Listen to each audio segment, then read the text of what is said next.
Assalamualaikum warahmatullahi wabarakatuh. Alhamdulillahirabbil alamin.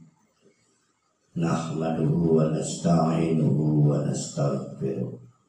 Wa na'udzu billahi min shururi anfusina wa min sayyiati a'malina. May yahdihillahu fala mudilla lahu wa may yudlilhu fala hadiya lahu. Asyhadu an la ilaha illallah wa asyhadu anna Muhammadan abduhu wa rasuluh la nabiyya ba'da. Bapak-bapak, ibu-ibu jamaah Majelis Ta'lim Al-Islam Kaujar Kidul Kota Serang yang dimuliakan oleh Allah, alhamdulillah kita telah berada di tanggal 7 Ramadan tahun 1441 Hijriah bertepatan dengan tanggal 1 Mei tahun 2020, dan kita bersyukur kepada Allah masih tetap istiqomah menyelenggarakan kajian tadabbur Al-Quran dalam program Haji Subuh Ramadan tahun 1441 Hijriah. Kita masih mengkaji surah Al-Haqqah bagian dari juz 29.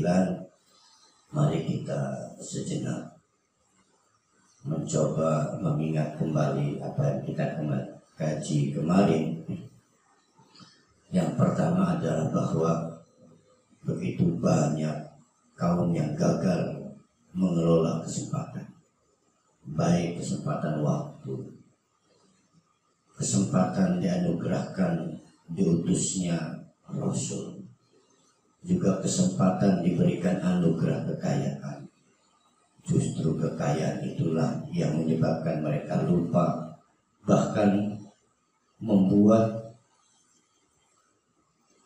kesalahan.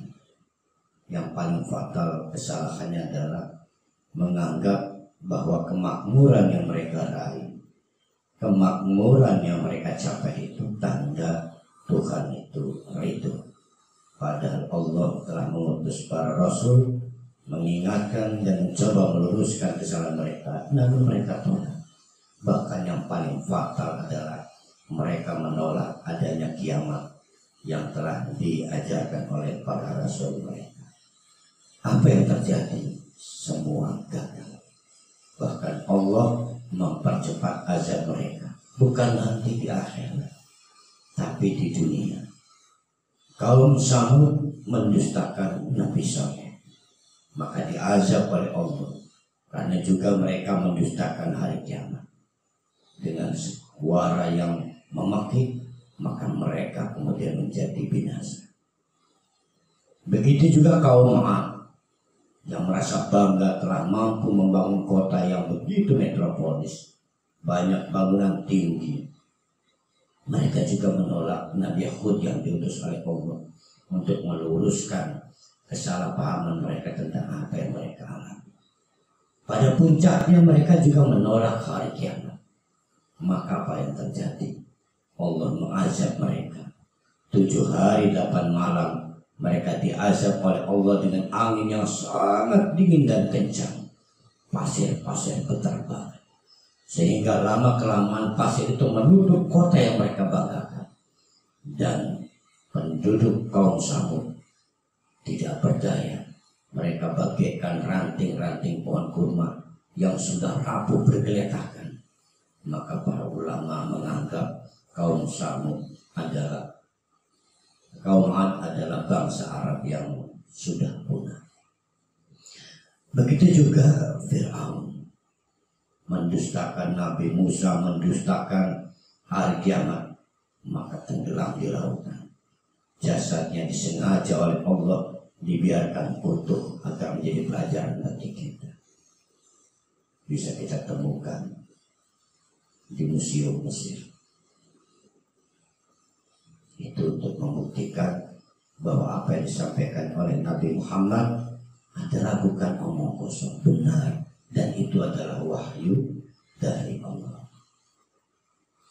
Begitu juga kaum Nabi Nuh kaum Nabi Lut, semuanya mendustakan para rasul yang diutus oleh Allah, mendustakan hari kiamat. Mereka berfoya-foya, bersenang-senang, merasa tidak ada waktu yang akan membuat mereka punah, dan akhirnya terlambat.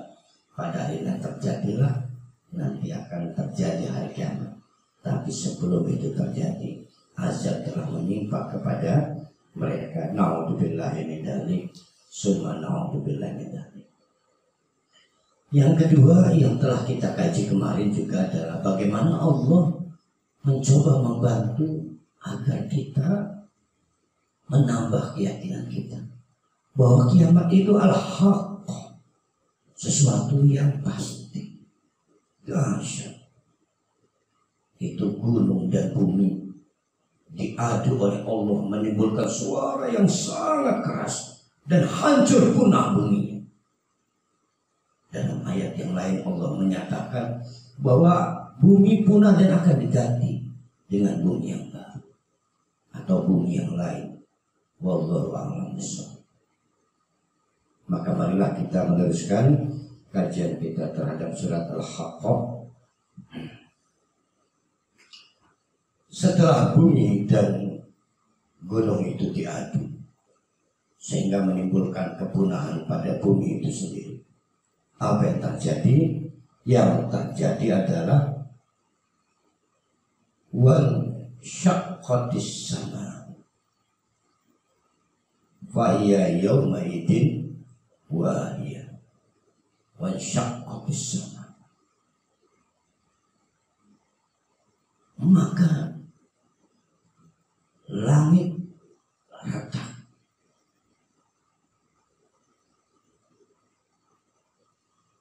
Inilah yang menjadi problem kita. Kita lupa bersyukur kepada Allah bahwa sesungguhnya langit ini ada yang memelihara. Semacam kanopi, dia ada di atas dan tidak kita lihat penyangganya. Tapi kita begitu santai berjalan dengan tanpa merasa khawatir akan runtuh langit. Dan kita lupa bersyukur kepada Allah. Mestinya kita bersyukur kepada Allah. Lihatlah langit itu tegak di atas dan pasti ada yang memelihara. Dan dialah Allah yang Maha memelihara. Diutus entah berapa jumlah malaikat yang menyangga langit itu.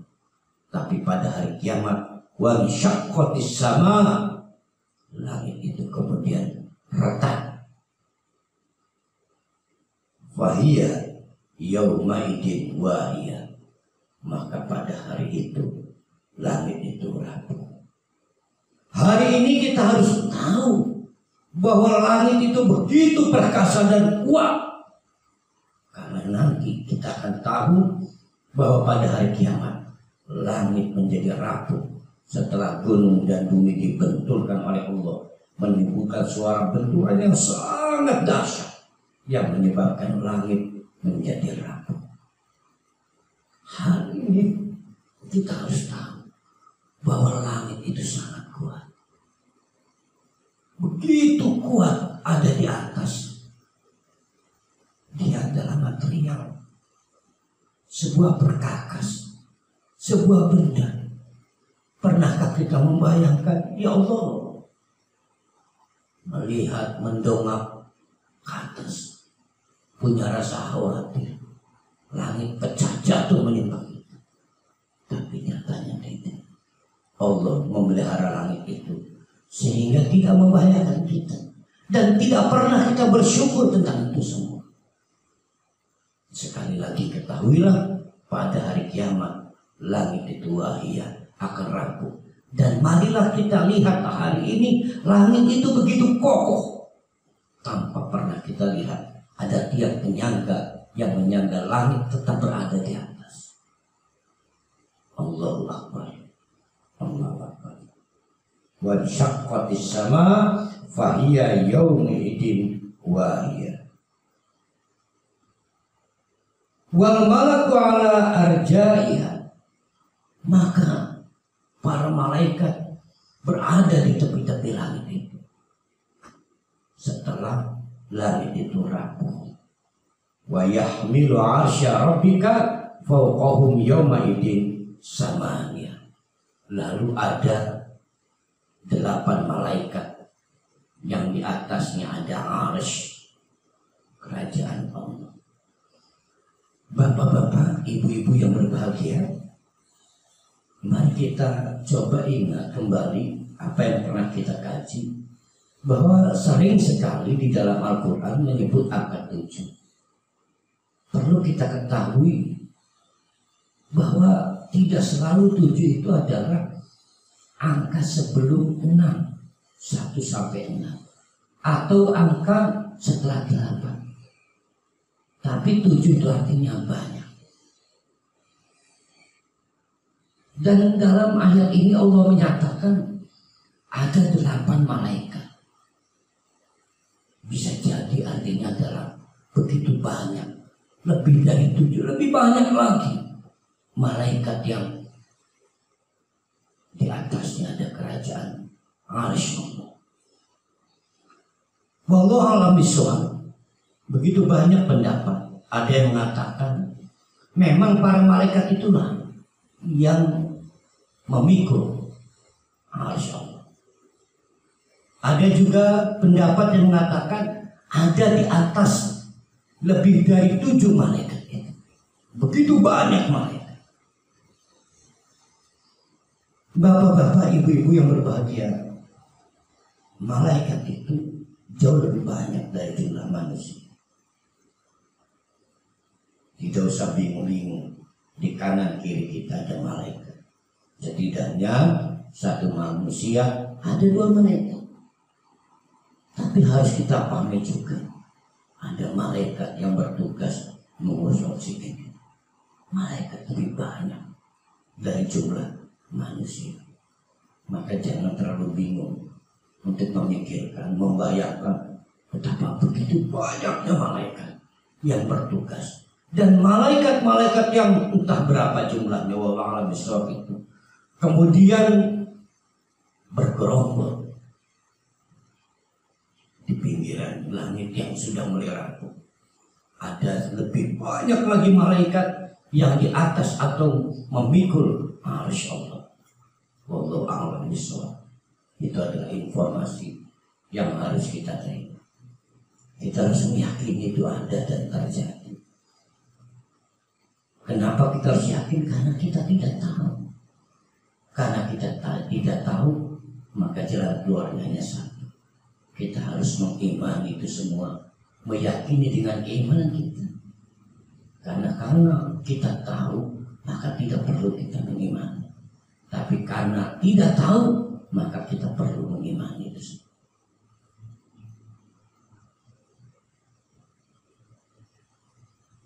Yauma idzin tu'raduna la takhfa minkum khawiyah.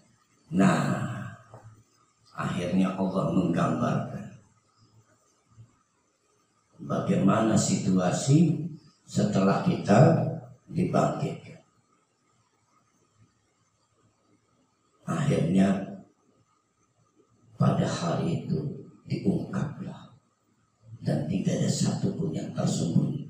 Apa yang akan diungkap oleh Allah tentang diri kita? Ada malaikat yang terus mencatat aktiviti kita. Dipilah ada yang menjadi fi'lun, ada yang menjadi amal. Dipilah mana yang mendapatkan pahala dan mana yang tidak mendapatkan pahala. Dan malaikat itu petugas Allah, tidak bisa memberi dispensasi. Apa adanya dicatat malaikat. Mana yang fi'al, mana yang amal, mana yang amal makbul, dan mana yang amal tidak makbul. Sudah barang tentu orang seperti kita berharap, ya Allah, kita tidak ada kesulitan pada hari di mana semua yang tersembunyi itu diungkap. Pada hari di mana semua yang kita tutup-tutupi itu dibuka oleh Allah, yaitu yang kita sebut dengan hari hisab. Kita berharap tidak ada masalah, maka kita istiqomah beribadah kepada Allah. kita juga tidak punya masalah dengan pertanggungjawaban usia kita. Kita juga berharap tidak ada masalah dengan pertanggungjawaban kesehatan yang kita terima, kemampuan fisik yang kita terima. Kita mendapatkan 2 tangan, kita mendapatkan 2 mata, kita mendapatkan 2 telinga, kita mendapatkan 2 kaki, kita mendapatkan jantung dan paru-paru yang terus-menerus sehat. Mudah-mudahan tidak ada persoalan kita mempertanggungjawabkan itu. Pada hari tidak ada satupun yang tersembunyi dan bisa disembunyi. Kita juga berharap kepada Allah, mudah-mudahan tidak ada masalah berkaitan dengan harta yang dianugerahkan kepada kita, baik cara mencarinya, cara mengelolanya, cara menikmatinya, cara mendistribusikannya kepada orang lain, kepada ahli waris kita. Maka lihat apa yang terjadi pada hari hisab itu. Allah selanjutnya menggambarkan, fa'amma man utiya kitabahu biyaminihi fayaqulu ha ummu yaqra'u kitabiyah. Ya Allah, ini ayat menarik ya. Kita coba lihat dulu secara detail, perhatikan oleh bapak-bapak, ibu-ibu. Fa'amma man utiya kitabahu biyaminihi, kalau kita beruntung maka kita akan menerima catatan itu biyaminihi, dengan lambang penghargaan, penghormatan, dengan menerima tangan kanan. Maka yang sebaliknya, tanda penghinaan adalah bisyamilihi, dengan tangan kiri. Fayaqulu, maka mudah-mudahan kita ini yang dimaksud. Allahumma amin ya rabbal alamin. Orang yang menerima penghargaan sehingga catatan yang dikompilasi oleh malaikat itu diterimanya dengan tangan kanan, itu kemudian berujar dengan kegirangan seperti anak baru menerima rapor. Mama lihat rapor dede semua 9, nggak ada merahnya. Sama dihisab itu juga kemudian berujar dengan kegirangan, ha ummu, duhai iqra'u, lihat catatan kitabi. Mestinya kitabi, tapi coba lihat teksnya, Allah menuliskannya kitabiyah. Di dalam ilmu balaghah ini namanya dalam rangka membuat hyper tapi dengan suara, maka dikelola dengan baik. Ketika kita mendengarkan suara kitabiyah, maka ya Allah, mudah-mudahan kita ini suara dalam yang kita dengar atau kita baca itu menggetarkan hati kita, menggetarkan jiwa kita.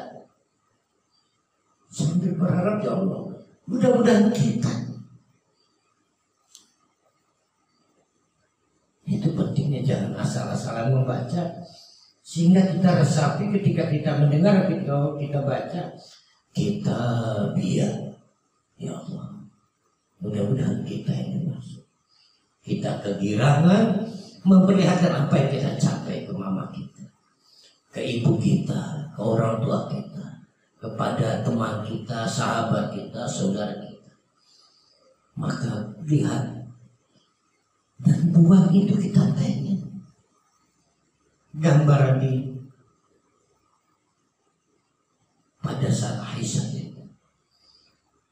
Orang-orang yang mendapatkan penghargaan sehingga menerima catatan yang dengan tekun, tidak ada kesalahan satu, karena malaikat itu tidak seperti manusia.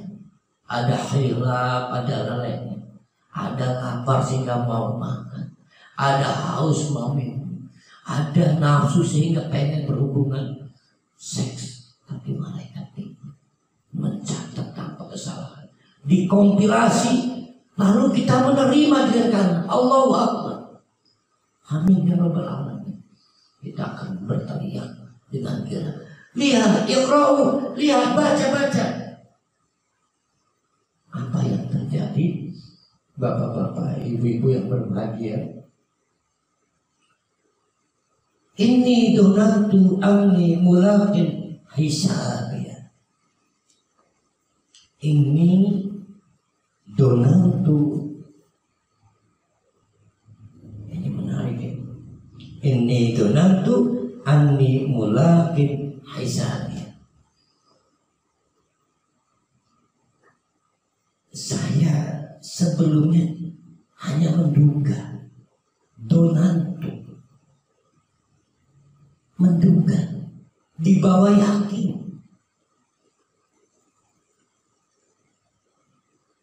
Kalau don itu namanya menyangka, di atasnya yakin. Padahal cuma menyangka bahwa kita akan bertemu peruntungan di hisab. Tapi Allah Akbar, benar-benar kita terima catatan dari yang dikumpulkan malaikat dan kita ahli surga. Apa yang bisa kita petik bapak-bapak, ibu-ibu dari ayat ini donat? Menurut Allah, andai kata kita mau menyangka saja, itu sudah bisa membentuk karakter hidup kita di dunia dengan lebih baik.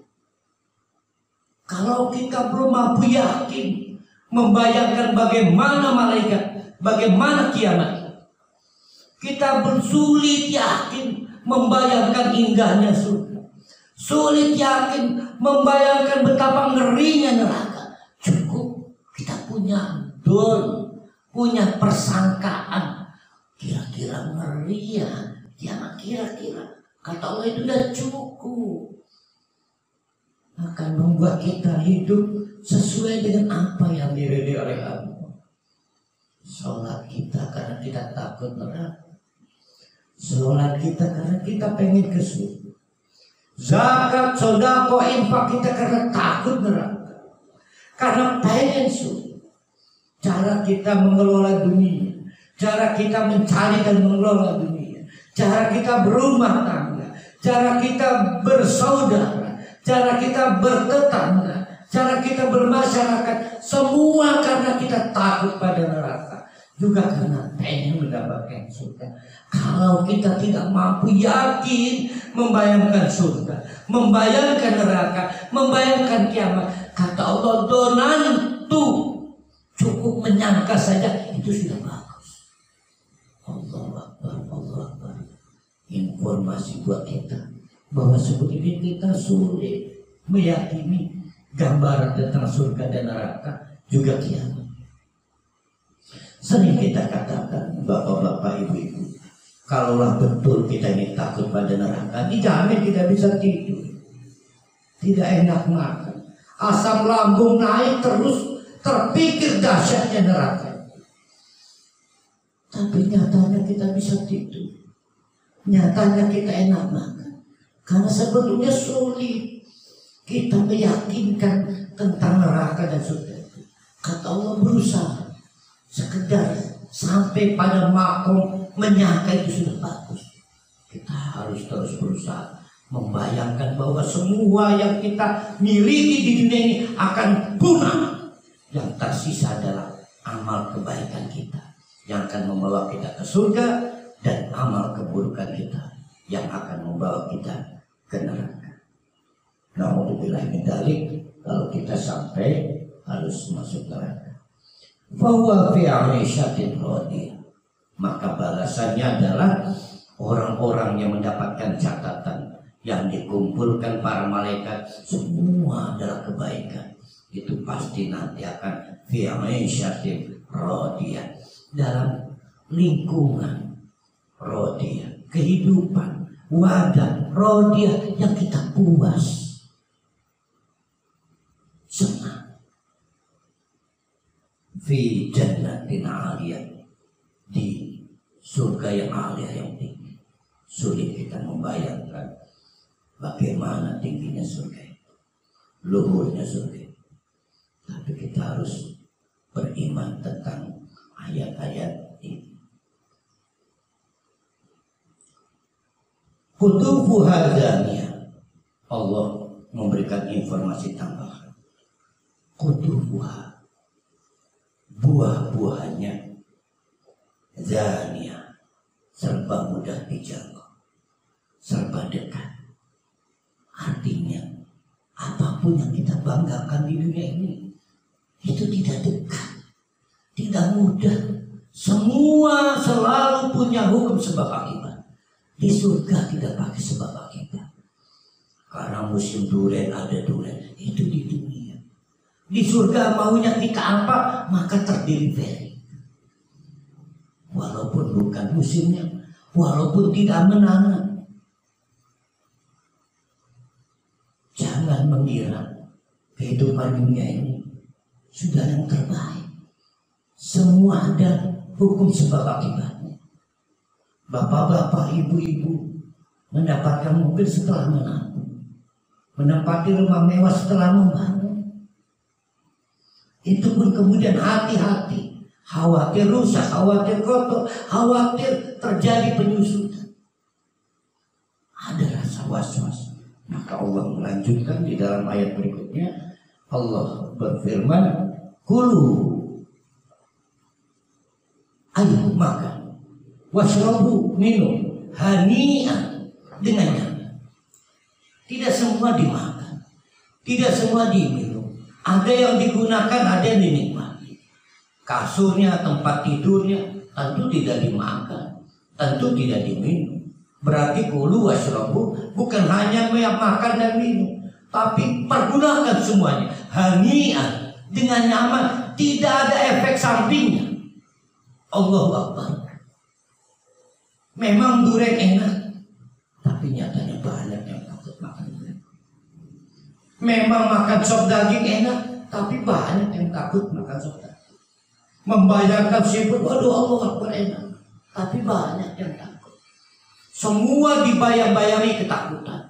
Kalau tidak pengen takut ke surga, hanian, nyaman, apapun yang kita gunakan, apapun yang kita makan, apapun yang kita minum, buat bahwa kehidupan kita di dunia ini adalah yang terbaik.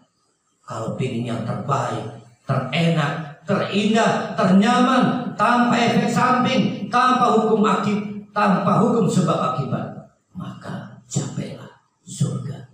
Dan syaratnya adalah kelolatulah dunia ini dalam rangka aikum minanar, terhindar dari neraka, dan dalam rangka untuk memasuki surga yang dijanjikan oleh Allah. Kulu wasyarabu hani'an, dengan nyaman, bima aslaftum fil ayyamil khaliyah, karena kita investasi di hari-hari berlalu. Kapan itu? Ya sekarang. Jangan merasa kasur kita empuk. Yakinkan kasur yang kita nikmati sekarang akan tidak ada yang bisa kita lukiskan indahnya kasur di surga. Buah-buahan yang kita nikmati, tidak ada nikmatnya kecuali yang di surga. Apapun bapak-bapak, ibu-ibu yang kita makan, kita minum, kita gunakan, kita nikmati, maka tariklah ke surga. Maka pelan-pelan, kalau semula kita sulit membayangkan surga, maka kita bisa membangun rasa prasangka, syukur, yakin, sehingga tidak ada yang kita kerjakan kecuali karena berharap surga dari Allah. Sebaliknya, wa amma man utiya kitabahu bishimali, orang yang akan dihinakan oleh Allah adalah orang yang diberikan catatan yang dikumpulkan malaikat itu melalui tangan kirinya. Fayaqulu, lihat orang seperti itu apa yang akan terjadi. Mereka kemudian berujar, ya laitani lam uta kitabiyah, mendingan saya nggak pernah lihat ini catatan, mendingan saya nggak pernah nerima ini catatan. Kalau akhirnya seburuk ini, terlambat. Catatan itu harus diterima, catatan itu dibaca, dan catatan itu harus mengantarkannya ke neraka yang mengerikan, neraka yang menyiksa. Terlambat, begitu mengerikannya. Maka kata Allah, ya laitani, harapan yang sia-sia, harapan yang tidak mungkin. Kalau mau sekarang kita menyesali hidup kita, mumpung diberi waktu kita untuk bertobat kepada Allah. Walam adri ma hisabiyah, ya Allah, bunyikan suara hati ujungnya, rasakan, bayangkan kalau kita yang mengalami itu, naudzubillah min dzalik. Walam adri ma hisabiyah, kok saya tidak tahu, saya tidak tahu catatannya sedemikian buruk.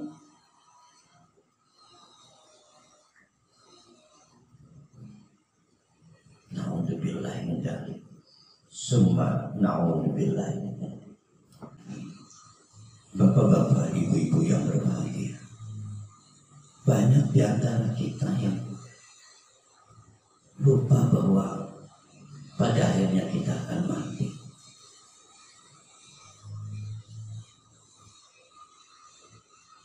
Banyak yang tidak menghiraukan bahwa ubang adalah peringatan dari Allah.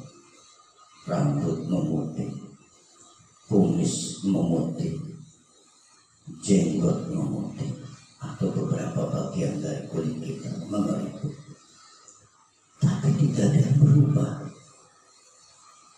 dari hidup kita. Banyak di antara kita yang terus-menerus mengelola kehidupan ini dengan cara ugal-ugalan, seolah-olah tidak ada kematian yang akan menjemputnya. Pada akhirnya mati, lalu setelah dibangkitkan mendapatkan catatan, dihina oleh Allah, diberikan oleh Allah melalui tangan kirinya. Tapi pada saat hisab itu, orang seperti itu masih juga mengeluh, ya laitaha kanatil qadiyah. Ya laitaha, kenapa wahai duhai tidak berakhir semuanya setelah kematian. Dahulu waktu di dunia tidak menghiraukan kematian, tapi giliran dihisab dan mendapatkan catatan yang buruk, malah kemudian mempersoalkan kenapa kematian itu bukan akhir dari segalanya, masih ada kehidupan berikutnya. Ini adalah pelajaran penting buat kita, dan sudah sering kita kaji. Kita pada akhirnya memulai kehidupan kita setelah ajal menjemput kita. Itulah pentingnya kita mempersiapkan diri sebelum malaikat menjemput ajal kita. Kita terus menerus istiqomah, memanfaatkan waktu sebaik mungkin, karena ini adalah peluang tersisa untuk kita. Karena kematian itulah yang akan membuka lembar sejarah baru. Apakah kita akan menerima catatan dari tangan kanan kita? Amin ya rabbal alamin. Ataukah kita akan menerima catatan dari tangan kiri kita? Naudzubillahi min dzalik. Summa naudzubillahi min dzalik. Mari kita lanjutkan ayat-ayat kita ini. Akhirnya orang-orang seperti itu mengeluh, halaka anni sultaniya, hancur kekuasaan yang aku miliki. Macam-macam kekuasaan yang kita miliki. Kekuasaan kita sebagai suami terhadap istri kita, kekuasaan ibu terhadap anak-anak, ayah terhadap anak-anak, kekuasaan bertetangga, bermasyarakat, kekuasaan yang sebenarnya sebagai pemimpin, baik organisasi maupun pemerintah. Maka halak, hancur semuanya, tidak ada gunanya pada saat hisab nanti. Kalau mau adalah sekarang. Gunakan kekuasaan itu memperbesar dalam rangka membesar peluang kita untuk mendapatkan catatan melalui tangan kita, tangan kanan kita. Apapun kekuasaan kita, gunakanlah kesempatan menjadi istri, menjadi suami, menjadi orang tua. Itu kekuasaan dalam rangka meraih keuntungan di sana. Beda antara istri yang benar dengan istri yang tidak benar, suami yang benar dengan suami yang tidak benar, orang tua yang benar dengan orang tua yang tidak benar. Di hisab nanti kekuasaan itu tidak ada gunanya. Apalagi kekuasaan yang sifatnya menggiurkan, menjadi kepala daerah, kepala departemen, kepala instansi, telunjuknya bisa kesana kemari. Nanti dihisab semuanya adalah halal, hancur dan tidak ada gunanya. Ya Allah, gunakan kesempatan sebaik-baiknya. Ada yang terlompat, ma'aghna anni maliya. Harta juga tidak ada gunanya di sana. Maka gunakan kesempatan kita dianugerahi harta ini, agar mobil yang kita miliki adalah mobil yang mengantarkan kita menjadi orang-orang yang beruntung di sana. Rumah, tanah, apapun yang kita miliki menjadi semua anugerah yang bisa mengantarkan kita mendapatkan keuntungan di sana. Juga kekuasaan yang kita miliki. Allah akhirnya di tengah-tengah keluhan-keluhan dan rasa sesal itu, Allah dengan tegas menyatakan, "Khudu, hai malaikat, khudu, ambil cincang itu, fahulu, dan rantai." Allah dicincang, diseret, dirantai. Apa yang bisa kita lakukan ketika tangan kita dirantai, kaki kita dirantai? Ya Allah, kalau kita membayangkan penyiksaan di dunia saja, ada orang dengan pengis mengikat tangan dan kakinya, lalu diinjak, dipukul, ditendang, kita sudah tidak kuat bayangkan diri kita dirantai kakinya, dirantai tangannya. Lalu Allah memerintahkan para malaikat untuk menyiksa kita. Allah berfirman,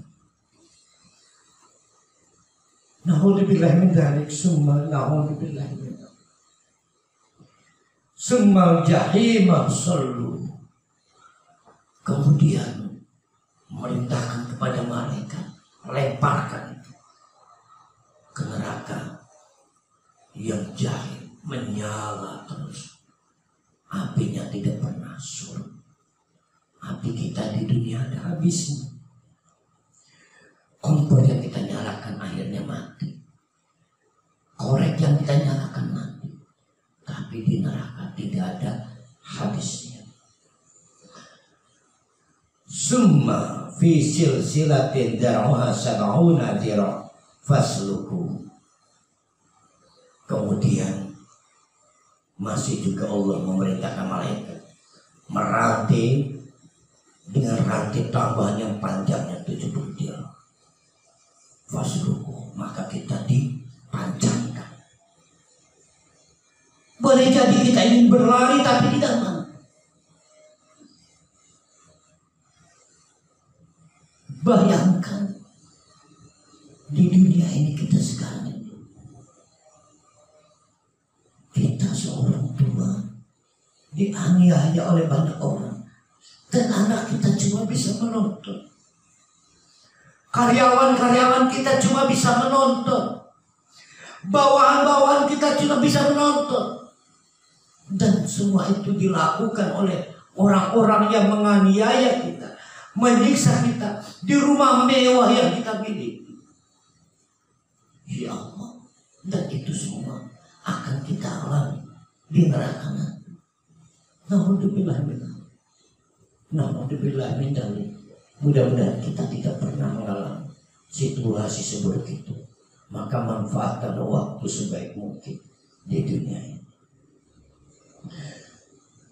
Bapak-bapak, ibu-ibu yang berbahagia, masih ada beberapa ayat di dalam surat Al-Haqqah ini. Pada bagian ayat berikutnya ini Allah menjelaskan apa kesalahan mendasar orang-orang itu sehingga menerima catatan yang dikumpulkan malaikat dengan cara dihina karena menerima catatannya dengan tangan kirinya. Nanti akan kita teruskan pada ngaji subuh Ramadan esok harinya. Kita cukupkan kajian kita pada hari ini. Mudah-mudahan bisa menguatkan keimanan kita kepada hari akhir, agar hidup kita ini berhati-hati. Manfaatkan waktu sebaik mungkin, manfaatkan anugerah kesehatan sebaik mungkin, manfaatkan anugerah kekuasaan kita, apapun jabatan kita, sebagai istri, suami, orang tua, sebagai anak, sebagai pejabat publik. Manfaatkan juga, manfaatkan anugerah harta yang diberikan Allah, sedikit atau banyak. Yang terpenting adalah manfaatkan. Semua anugerah itu adalah dalam rangka kita membebaskan diri dari neraka dan memperbesar peluang kita masuk surga. Dan kita berharap para malaikat selalu mencatat dalam catatan-catatan amal yang makbul, catatan-catatan dari amal yang Allah ridho, karena Allah menghendaki dan mengajarkan melalui Nabi Muhammad sallallahu alaihi wasallam. Aqulu qouli hadza wa astaghfiruh innahu ghafurur rahim. Assalamualaikum warahmatullahi wabarakatuh.